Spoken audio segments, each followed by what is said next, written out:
Pada suatu hari yang sunyi di kota Madinah, angin berhembus pelan membawa aroma tanah yang masih basah. Di sebuah rumah sederhana, seorang lelaki tua duduk menatap langit malam. Ia tahu besok bukan hari biasa. Esok ia akan pergi, bukan untuk berdagang, bukan untuk bersilaturahim, melainkan menuju medan laga yang bisa jadi menjadi perjalanan terakhirnya di dunia. Nama lelaki itu adalah Abdullah bin Amr al-Haram, seorang sahabat Rasulullah Shallallahu Alaihi Wasallam, seorang lelaki Ansor yang namanya terukir abadi dalam sejarah Islam. Ia adalah ayah dari Jabir bin Abdullah, seorang perawi hadis besar. Tapi cerita hari ini bukan tentang Jabir, melainkan tentang ayahnya, seorang lelaki yang rela meninggalkan istri yang sedang hamil besar demi memenuhi panggilan jihad. Abdullah bin Amr al-Haram berasal dari suku Khazraj, salah satu suku besar di Madinah. Ia termasuk di antara orang-orang yang pertama kali menyambut dakwah Rasulullah Shallallahu Alaihi Wasallam. Ia ikut dalam perjanjian Aqabah yang kedua, bersumpah setia kepada Nabi Muhammad di malam-malam rahasia di Mina.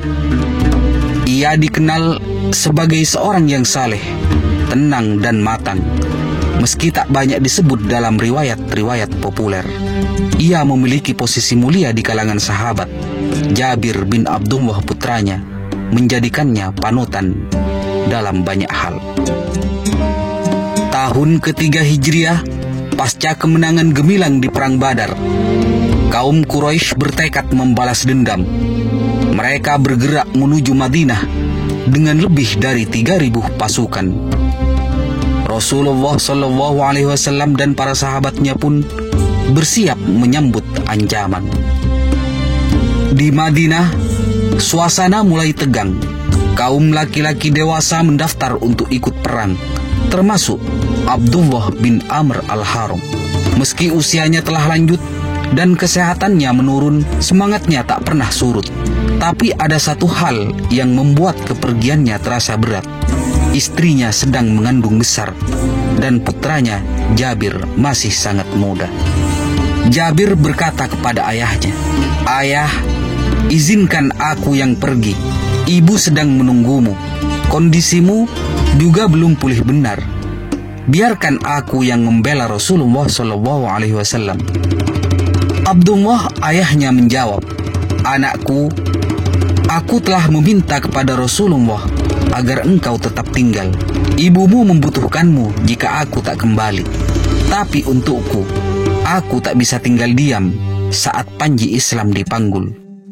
Malam itu, Abdullah menuliskan wasiat.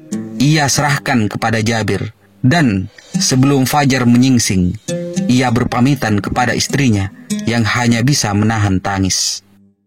Di pagi hari yang cerah, pasukan muslimin berjumlah sekitar 1.000 orang bergerak menuju Bukit Uhud. Namun di tengah jalan, 300 orang dari Bani Munafik yang dipimpin Abdullah bin Ubay menarik diri. Hanya tersisa 700 pasukan yang setia. Abdullah bin Amr tetap melangkah tegar. Di pundaknya tergantung pedang. Di hatinya hanya ada satu niat, membela Rasulullah dan agama Allah Subhanahu wa ta'ala. Awalnya, kaum muslimin unggul. Pasukan Quraisy kocar-kacir. Namun, ketika pasukan pemanah yang diperintahkan Nabi untuk tetap di bukit tergoda dengan harta rampasan, pasukan Quraisy balik menyerang dari belakang. Situasi berubah drastis. Kaum muslimin terdesak.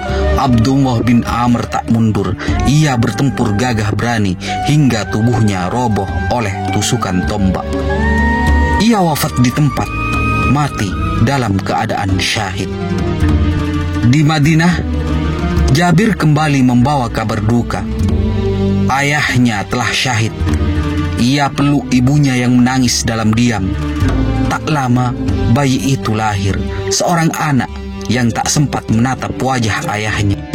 Seorang anak yatim sejak hari pertama. Jabir merawat ibunya dan adiknya dengan sabar, seperti amanah terakhir sang ayah. Beberapa hari setelah Uhud, Rasulullah memanggil Jabir bin Abdullah dan berkata, "Wahai Jabir, maukah aku sampaikan kabar gembira? Allah tidak berbicara langsung kepada siapapun, kecuali kepada ayahmu. Allah berkata, 'Mintalah wahai hambaku.' Ayahmu menjawab, 'Ya Allah, kembalikan aku ke dunia, agar aku dapat berperang dan mati syahid untuk yang kedua kalinya.'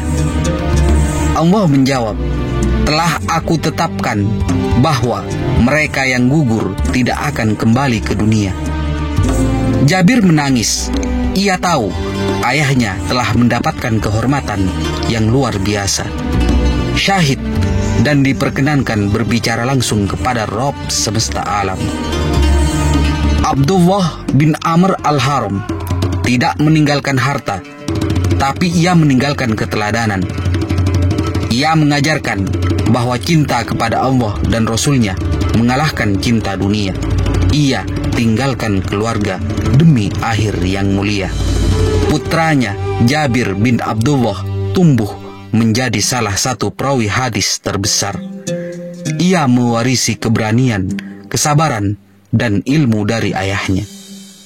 Di antara ratusan nama syuhada di Uhud, nama Abdullah bin Amr al-Haram tercatat abadi. Ia pergi tanpa sempat meminang anak, tapi ia mendapatkan sesuatu yang lebih besar, ridha Allah dan surganya. Dari kisah ini kita belajar satu hal, bahwa terkadang perjuangan menuntut pengorbanan terbesar, dan hanya orang-orang terpilih yang sanggup membayarnya. Demikianlah kisah Abdullah bin Amr al-Haram. Semoga kita dapat mengambil hikmahnya. Assalamualaikum warahmatullahi wabarakatuh.